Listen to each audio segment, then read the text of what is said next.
Everything they do, I'm staying for a week.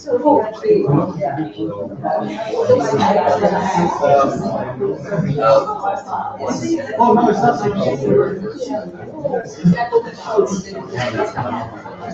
I don't have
I put there over there. I think that's totally fine. Okay.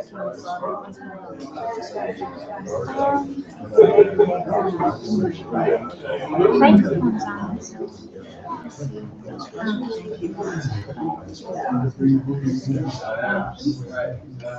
I mean,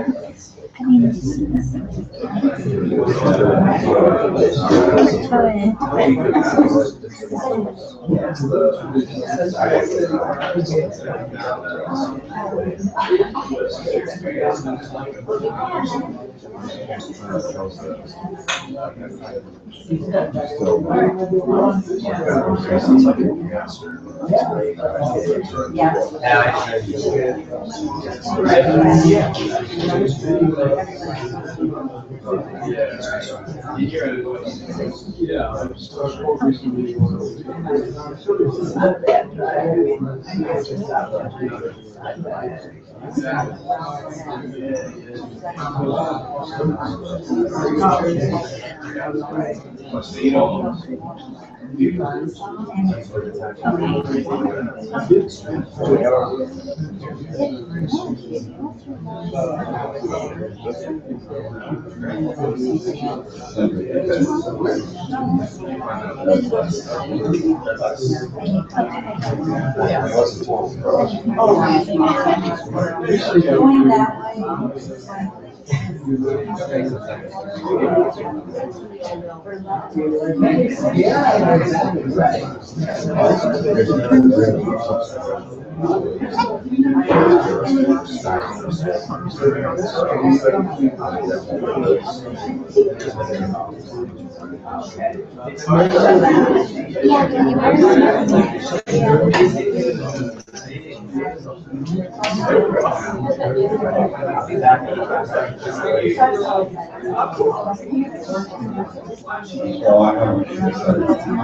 I think I can.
Okay, well, y'all have fun. Let's do talk today.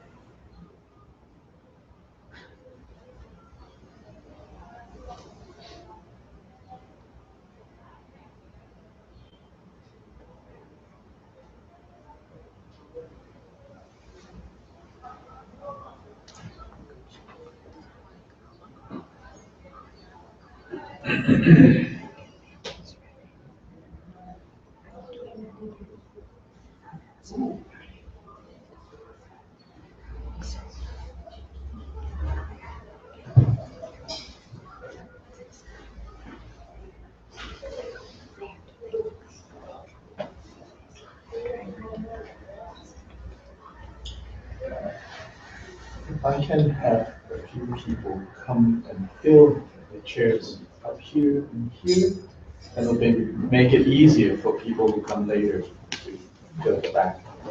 That'll be good. Good shot.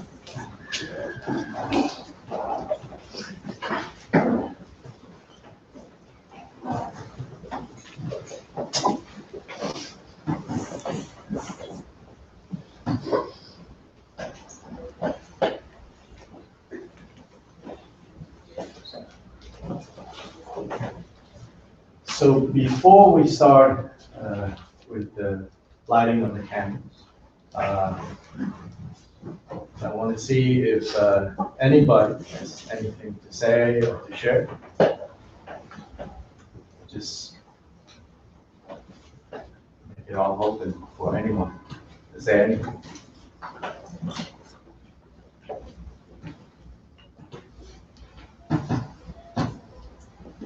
I want to say thank you for providing this space for everyone who's shown up. See you.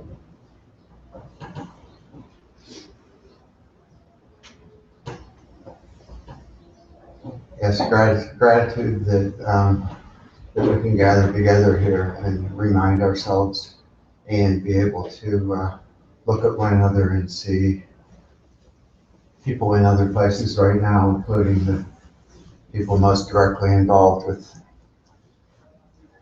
the past, the endless barrage, it seems, really, that we could reboot.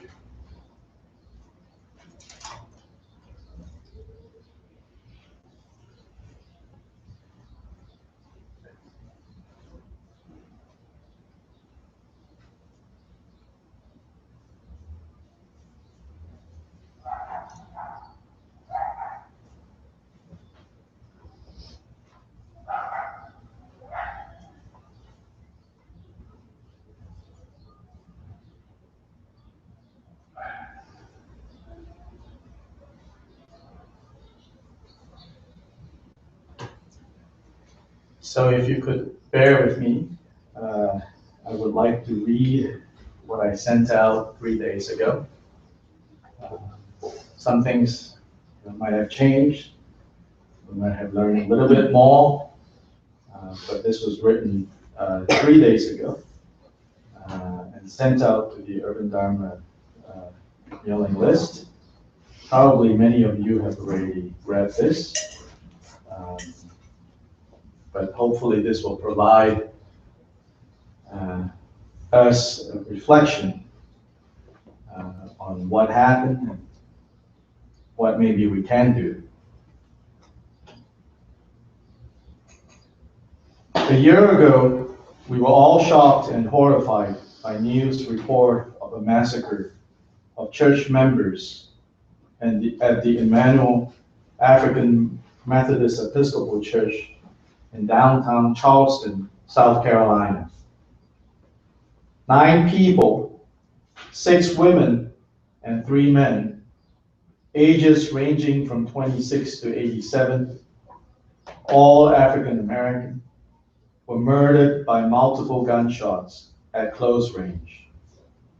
The murderer had been warmly welcomed by church members for a Bible study class an hour earlier.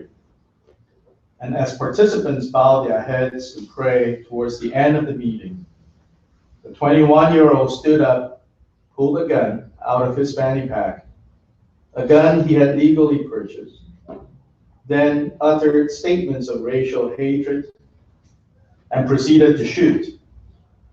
Specifically, the murderer expressed hate for African Americans and proclaimed, "You have to go." 3 years prior to that, on a late summer Sunday, just outside of Milwaukee, Wisconsin, a man walked into a Sikh temple and opened fire as adult members of the congregation were preparing a langar, a Sikh communal love meal, where anyone joining is honored as guest and fed without discrimination or distinction. 6 congregants, 1 woman and 5 men, the oldest was 84, were shot at close range with a legally purchased semi-automatic weapon. The murderer had ties to white supremacist and neo-Nazi groups. Just a few days ago, many of us woke up to the news that the deadliest mass shooting by a single gunman in U.S. history happened in the early hours of Sunday morning, as many of us were asleep, safe and secure in our own beds. 49 people were murdered at Pulse, a gay nightclub in Orlando, Florida, and many more were wounded.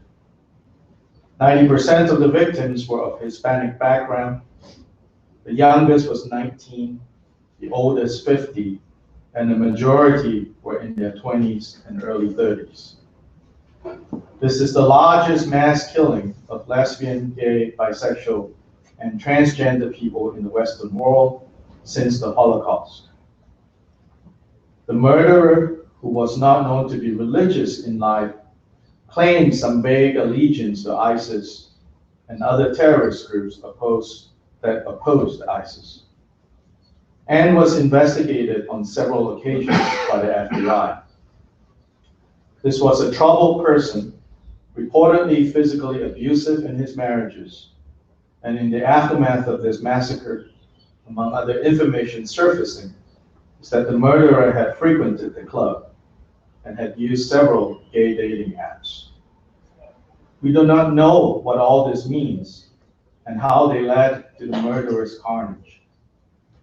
But what we do know is that he too purchased his semi-automatic rifle and handgun legally.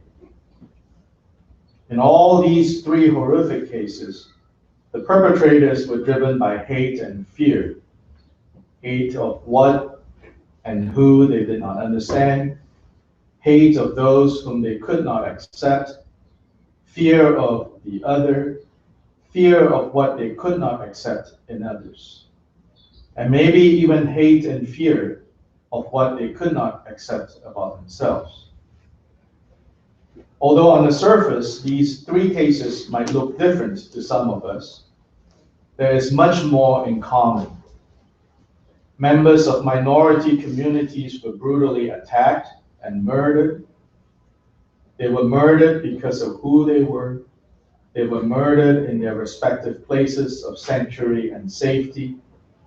They were murdered in places where they had welcomed any and all. They were murdered where love had brought them together. And they were murdered where they could be themselves and not need to worry, fear, or apologize for it. Beyond these three cases, many, many other mass shootings have occurred in the United States, often involving weapons that were legally purchased. Virginia Tech, 32 killed, 2007. Sandy Hook, 27 killed, 2012. Aurora, 12 killed, 2012. San Bernardino, 14 killed, 2015. And the list goes on. The United States is a country where many of us can still leave our homes unlocked, even when we are sound asleep or when we are not at home. We'll leave our car keys in the car and don't worry about thieves when we place our cell phone on an outdoor cafe table. It is a country where many hardware and grocery stores across the land can leave merchandise outside unmonitored and not be concerned about theft. Here in the US, in a handful of places that I have lived, in Pennsylvania, Virginia, and North Carolina in the last 25 years, I have, as a foreigner and other, as a minority Asian, as a Buddhist, as clergy of a minority religion, never felt unsafe. But the reality of the United States is also that it is home to a third of the world's mass shootings. We have 5% of the world's population, but we have to own 31% of all public mass shootings. Civilians in the United States own 270 million guns. That's enough to arm every single person in Indonesia, the fourth most populous country in the world, and still have about 15 million weapons to spare. One for every 2 persons in my home country of Malaysia, which neighbors Indonesia. This insanity has to stop. I don't presume to know exactly which legislation needs to be changed or introduced and which way to stop this. To say it is simple or easy and the others are just too stupid, bigoted, or greedy, or to claim that others are anti-American or communist or fascist, is to be cynical and to give up on the possibility of change. All optimists are able to make a difference for a better world, but I'm sure few pessimists have succeeded. As flawed as our political process might be right now, or as flawed as we perceive it to be, I'm thankful that we do still have a political process as opposed to outright dictatorship. We cannot give up on it. I urge every one of us to take our political process seriously and to do what we can to change the outcome. As we see so often on car bumpers in Asheville, quoting the modern Indian sage and activist Gandhi, be the change you wish to see in the world. Prayers are important, yet prayers by themselves won't solve many of our problems. We didn't pray these problems into existence, so I doubt we could pray them away. But that's not why we pray. That's not why we light candles. That's not why we sound the bell. We pray together to reassure each other that love is for all and love endures all. We gather together to attend to the pain of the moment and to alleviate pain, even if momentarily, is to offer compassion. Standing together in times of pain and suffering is compassion. Praying together, sitting in silence together, turning up is compassion. And in these times, we could all use some extra compassion and love.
Some spaces on the ears too.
Pass your paper off to someone else.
All human cultures recognize the power of light and sound. And therefore, these two elements figure prominently in all cultures, in all faith traditions, in all spirituality.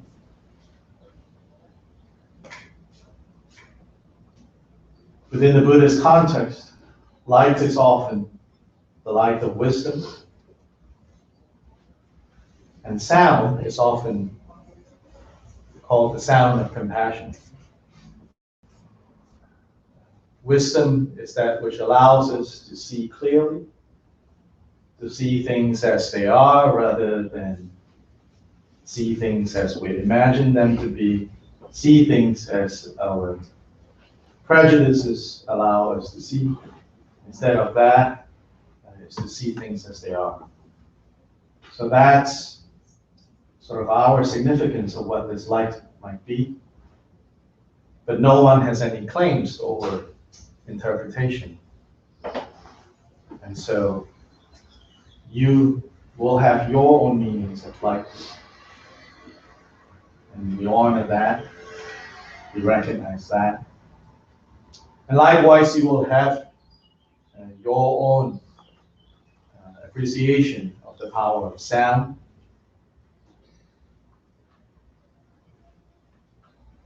Within the Buddhist tradition, as we sound the gong, we say that as the sound pervades everywhere, may our love and compassion travel with that sound.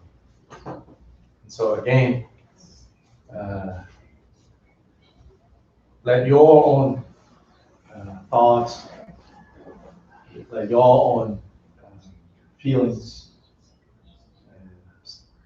spread out together with the sound of the gong.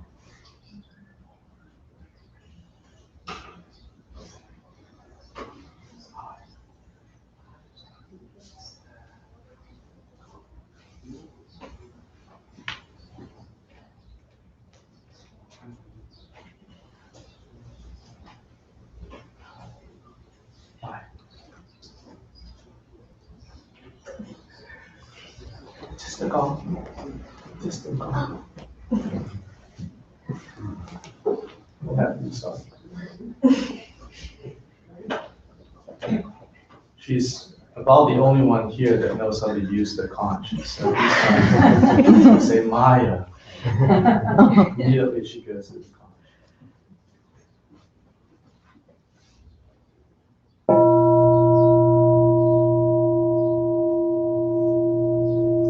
You can pass that to somebody else. So we'll sound the gong 49 times.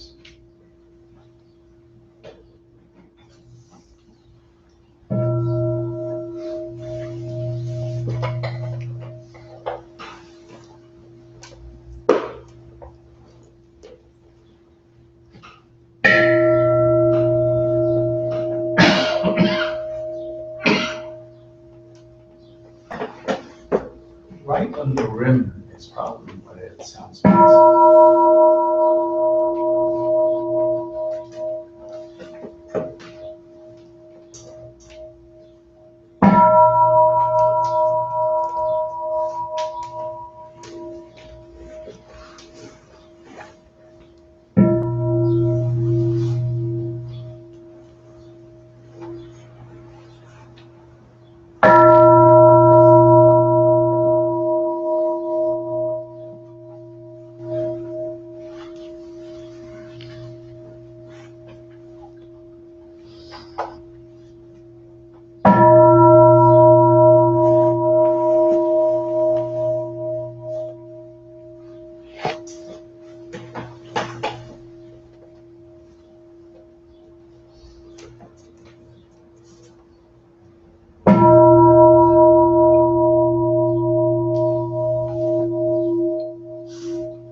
So the sound is not just the sound of compassion and love in terms of us spreading it out.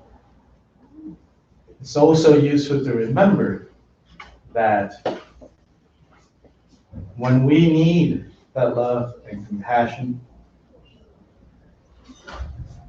we just have to remember to know how to hear that sound that is calling out to us. Sometimes in all the noise and all the din,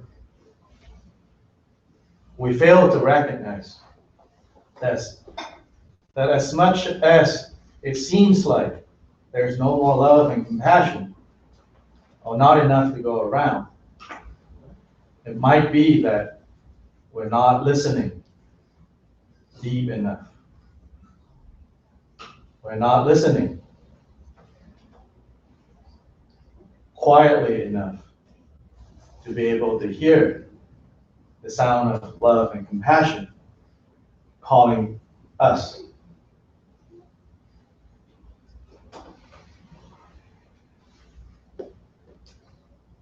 So to close, I would like to read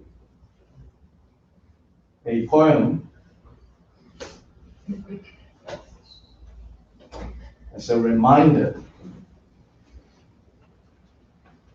for all of us as we go out and as our days continue, and as when things seem to get really down and negative, and hopefully we will remember the word. That's the title of this poem by Tony Hoagland.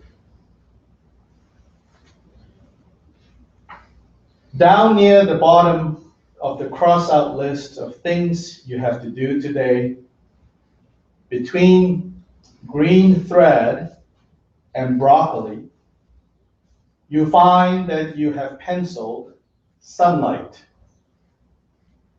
Resting on the page, the word is beautiful.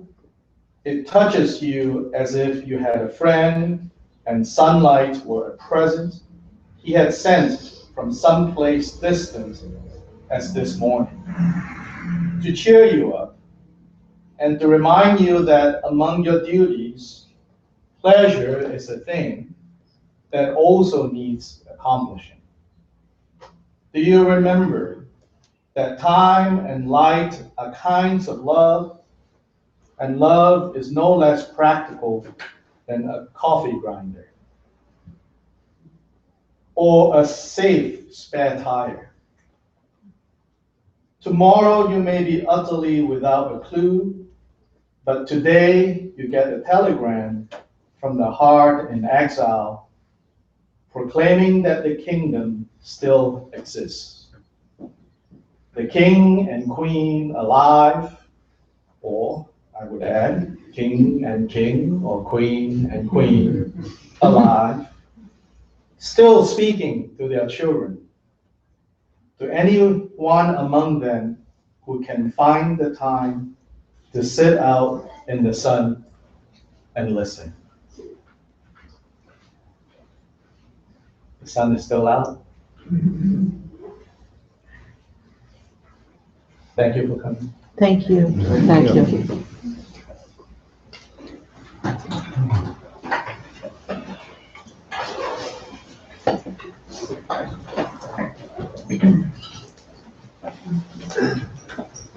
You're here for the meditation, then you have to sit inside.